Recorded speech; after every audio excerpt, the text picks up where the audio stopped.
शिव बाबा याद है ना। ओम शांति।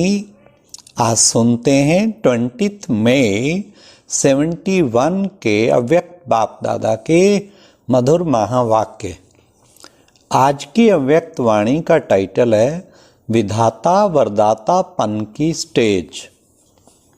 आज की मुरली में बाबा ने वरदाता मूर्त बनने के लिए मुख्य पुरुषार्थ क्या करना है।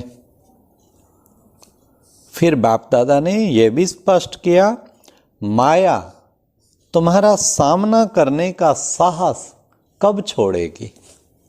बहुत सुंदर बाबा ने इसके बारे व्याख्या दी। फिर जो ये गायन है, दृष्टि से सृष्टि बदलती है, उसकी क्या प्रक्रिया है वो भी इस मुरली से जानेंगे। तो आइए सुनते हैं 20 मई 71 की अव्यक्त मुरली विधाता वरदाता पन की स्टेज। विधाता और वरदाता ये दोनों ही गुण अपने में अनुभव करते हो। जैसे बाप विधाता भी है और वरदाता भी है, वैसे ही अपने को भी दोनों ही प्राप्ति स्वरूप समझते हो। जितना जितना विधाता बनते जाएंगे उतना ही वरदाता बन वरदान देने की शक्ति बढ़ती जाएगी। तो दोनों ही अनुभव होते हैं। वह अभी सिर्फ विधाता का पार्ट है और अंत में वरदाता का पार्ट होगा। क्या समझते हो? वरदान किन आत्माओं को देते हो और वरदाता किसके लिए बनते हो? एक होता है नॉलेज को देना और दूसरा है वरदान रूप में देना। तो विधाता हो या वरदाता हो, किन्हों को वरदान देते हो?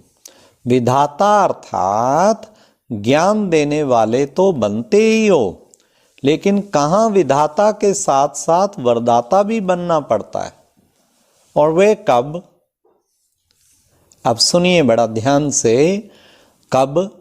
जब कोई ऐसी आत्मा हिम्मतहीन, निर्बल लेकिन इच्छुक होती है, चाहना होती है कि हम कुछ प्राप्ति करें। ऐसी आत्माओं के लिए ज्ञानदाता बनने के साथ साथ आप विशेष रूप से उस आत्मा को बल देने के लिए शुभ भावना रखते हो, वह शुभ चिंतक बनते हो। तो विधाता के साथ साथ वरदाता भी बनते हो। एक्स्ट्रा बल अपनी तरफ से उनको वरदान के रूप में देते हो। तो वरदान भी देना होता और दाता भी बनना होता, इसलिए दोनों ही हो। इसी रीति से जो कमजोर आत्माएं आपके सामने आती हैं, जिन आत्माओं की इच्छा को देखकर तरस की, रहम की भावना आती है, रहम दिन बन अपने सभी शक्ति की मदद दे, उनको ऊंचा उठाना, यह है वरदान का रूप। तो अभी बताओ कि दोनों हो या एक हो। इसलिए सुनाया, हाँ, कोई आत्माओं के प्रति आप लोगों को विशेष प्रोग्राम भी रखने पड़ते हैं, क्योंकि अपनी शक्ति से वे धारण नहीं कर पाते हैं। तो शक्ति का वरदान देने वाली कौन हो? शिव शक्तियां हो। इसलिए सुनाया कि अभी ज़्यादा सर्विस चलनी है नॉलेज के विधातापन की, और अंत में नॉलेज देने की सर्विस कम हो जाएगी। और क्या होगा फिर? वरदान देने की सर्विस ज़्यादा होगी। इसलिए अंत के समय वरदान देने वाली आत्माओं में वही संस्कार मर्ज हो जाएंगे, और वही मर्ज हुए संस्कार द्वापर में भक्त के रूप में इमर्ज होंगे। तो अभी नॉलेज अर्थात ज्ञान के दाता की सर्विस है, और फिर वरदाता की होगी।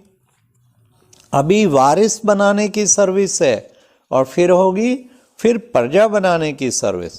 परंतु थोड़े समय में इतनी प्रजा बनाने के लिए क्या करना पड़े? वरदाता मूर्त बनने के लिए मुख्य क्या टेंशन रखना पड़े? वरदाता मूर्त बन हाँ, वरदाता बनने के लिए मुख्य पुरुषार्थ यही करना पड़े। क्या? बाबा ने आज भक्ति मार्ग का किया हुआ वायदा याद दिलाया। क्या? बार बार जो भक्ति मार्ग में गायन किया, क्या कि वारी जाऊं, यह गायन अब प्रैक्टिकल में कर लो तो जिसके ऊपर वारी जाते हो वह आपको भी सर्व वरदान देकर वरदाता मूर्त बना देते हैं। ये है अटेंशन, ये है मुख्य पुरुषार्थ वरदाता बनने का।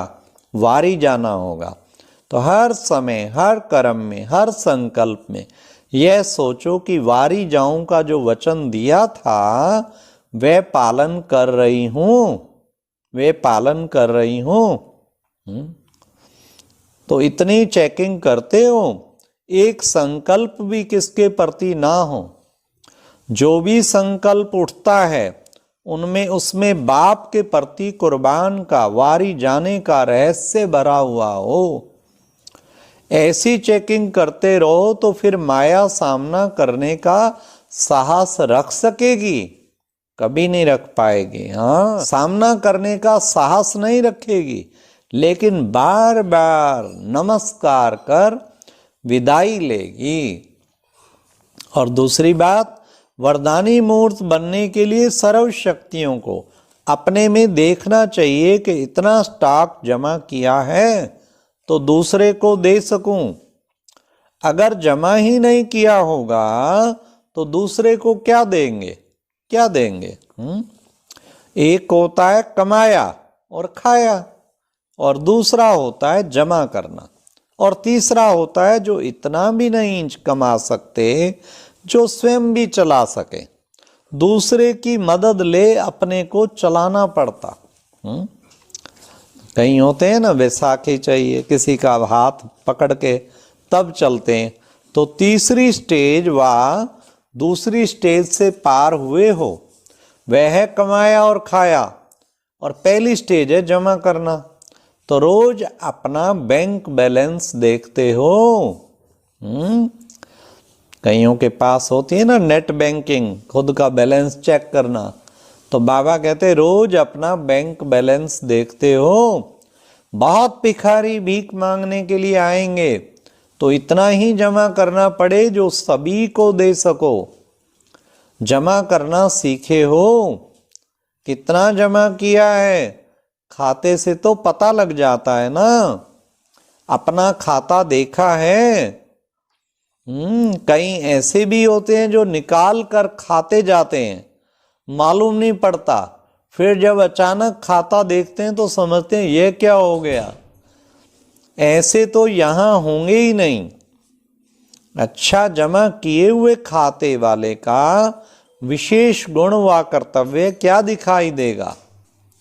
जिसके पास खजाना जमा होगा, अब सुनिए उसकी निशानी, जिसके पास खजाना जमा होगा उसकी सूरत से एक तो वर्तमान और भविष्य अर्थात ईश्वरीय नशा और नारायणी नशा दिखाई देगा, और उनके नैनों व मस्तक से सर्व आत्माओं को स्पष्ट अपना नशा दिखाई देगा।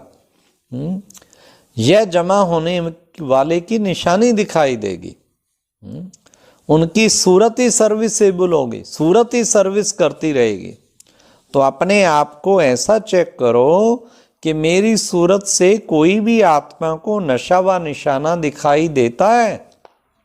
नशा भी नजर आए, सूरत, झलक, फलक। हाँ, बाबा का दिव्य साक्षात्कार करा दे, बाबा से मिलन बना दे, झट कनेक्शन, आपकी शक्ल देखते कनेक्शन बाबा से जुड़ जाए। ऐसा हो नशा निशाना। जैसे कोई उच्च कुल का बच्चा होता है तो वह भले गरीब बन जाए लेकिन उसकी झलक और फलक दिखाई देती है कि ये कोई ऐसे उच्च कुल का है।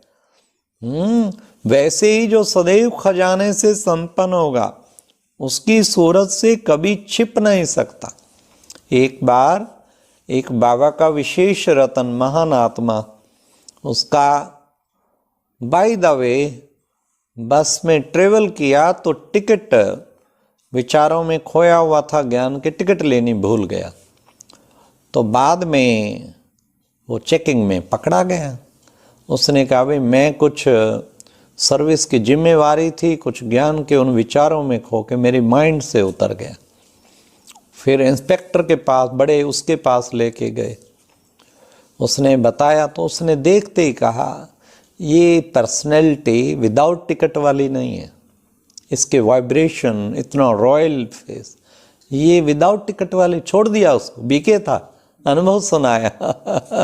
तो बाबा ने आज यही कहा कि दूसरे को अनुभव होगा, ये तो कोई जैसे चाहे वो गरीब, ये कोई ऐसे उच्च कुल का है, वैसे ही जो सदैव खजाने से संपन्न होगा उसकी सूरत से कभी छिप नहीं सकता। जब तक अपनी चेकिंग का नेचुरल अभ्यास हो जाए तब तक बार बार चेकिंग करनी पड़ती है। धीरे धीरे फिर ऐसे बन जाएंगे जो बार बार देखने की भी दरकार नहीं पड़ेगी, सदैव सजे सजाए ही रहेंगे। जब तक यह सदैव सजे सजाए रहने की आदत पड़ जाए तब तक बार बार अपने को देखना और बनाना पड़ता है। अभी विजयी रतन हो ना, विजयी रतन तो हो, लेकिन विजय की माला अपने गले में डाली है, वह भी देखना पड़े। यह विजय की माला दिन प्रतिदिन बढ़ती जाती है, तो बढ़ रही है और कहाँ तक बढ़ी है यह भी देखना पड़े। जब माला लंबी होती है फिर क्या करते हैं, फिर डबल करके डालते हैं, जिससे सारा श्रृंगार सुंदर बन जाता है। तो इतनी बड़ी माला अपने गले में डाली है, यह भी चेक करो कि आज के दिन मेरे विजय की माला में कितने विजयी रतन बढ़े। समझा? फिर बाबा ने कहा दृष्टि से सृष्टि बदलती है, यह भी अभी की कहावत है। कैसी भी तमोगुणी व रजोगुणी आत्माएं आए, लेकिन आपकी सतोगुणी दृष्टि से उनकी सृष्टि और उनकी स्थिति बदल जाए, उनकी वृत्ति बदल जाए। देखो, हाँ, आगे चलकर यह अनुभव बहुत आत्माएं करेंगी, दृष्टि से ही बदलाव। जैसे यादगार दिखाया हुआ है कि तीनों लोकों का साक्षात्कार कराया, यह भी अभी का गायन है। आप लोगों के सामने आने से दृष्टि द्वारा उन्हों को तीन लोग तो क्या अपनी पूरी जीवन कहानी का मालूम पड़ जाए। वाह बाबा, क्या वंडरफुल सीन आने वाली है। हाँ, देख के ही उन्हें तीन लोग तो क्या पूरी जीवन कहानी का मालूम पड़ जाए। जैसे शुरू में स्थापना के समय ज्ञान की सर्विस इतनी नहीं थी, लेकिन नजर से निहाल करते थे, तो अंत में भी ज्ञान की सर्विस करने का मौका नहीं मिलेगा। जो आदि हुआ है वही अंत में आप लोगों द्वारा चलना है। जैसे वृक्ष का पहले बीज प्रत्यक्ष रूप में होता है, बीच में वह बीज मर्ज हो जाता है, फिर अंत में वही बीज प्रत्यक्ष रूप में दिखाई देता है। तो आप आदि आत्माओं में भी जो पहला फाउंडेशन पड़ा हुआ है वही सर्विस अंत में भी होनी है। अच्छा, ओम शांति। ये थी आज के बाप दादा की मुरली। वरदाता बनना है, सदा वरदान देने वाले, और उसके लिए मुख्य पुरुषार्थ प्यारे बाबा ने बताया कि क्या करना है। वरदान देने के लिए सबसे मुख्य पुरुषार्थ बाबा ने कहा वारी जाऊं, हर वक्त वारी जाऊं, ये चेकिंग करनी। संकल्प, वचन, कर्म और जमा का खाता खूब बढ़ाना। और अब यह एक बहुत अच्छी वीडियो भी जरूर देखें।